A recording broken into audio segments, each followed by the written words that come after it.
Berceau du 15 de la Rose, Twickenham, le temple du rugby, n'a probablement jamais aussi bien porté son nom. C'est ici à Londres que bat le cœur de toute l'Angleterre, un cœur partagé entre fierté et humiliation, entre dignité et déshonneur. Les Australiens, probablement plus relâchés en début de match, mettent la pression sur la défense anglaise. Tout près de l'essai, Folau commet un en avant.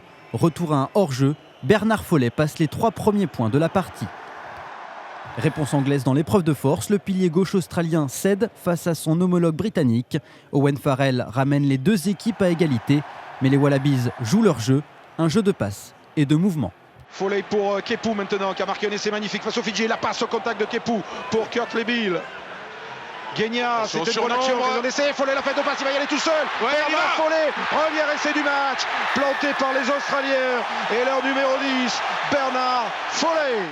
10-3 après la transformation du buteur, l'Australie joue juste dans tous les secteurs et pratique un rugby de très très haut niveau, emmené par son feu Foley numéro 10. Renversement, bien fait. Foley. Intérieur, Foley pour Bill, Bill pour Foley, et le doublé de Bernard Foley. Quelle action magnifique, magistrale, splendide des Wallabies. L'Australie est en démonstration. La rage de Michael Cheika contraste avec le dépit de Stuart Lancaster. 17-3 à la mi-temps. L'Angleterre est sonnée. Twickenham sous le choc. Et la tendance ne s'inverse pas quand la mêlée Wallaby enfonce le pack anglais. 3 points de plus au bout de la botte de Foley, 20-3.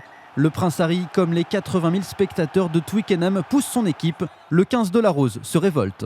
George Ford allonge la passe pour peut-être ici. Salisbury. Anthony Watson tout seul, tout droit. Il y va avec Anthony Watson relance l'Angleterre. L'espoir renaît, les Anglais puisent au fond d'eux-mêmes pour trouver des ressources et reviennent à 7 points après une pénalité d'Owen Farrell. Twickenham retrouve des couleurs et croit de nouveau à l'exploit. Mais ce même Farrell est sanctionné d'un carton jaune pour un plaquage sans ballon. Foley passe la pénalité, l'Australie reprend 10 points d'avance à 15 contre 14. Il reste moins de 10 minutes, la terre tremble sous les pieds du sélectionneur anglais.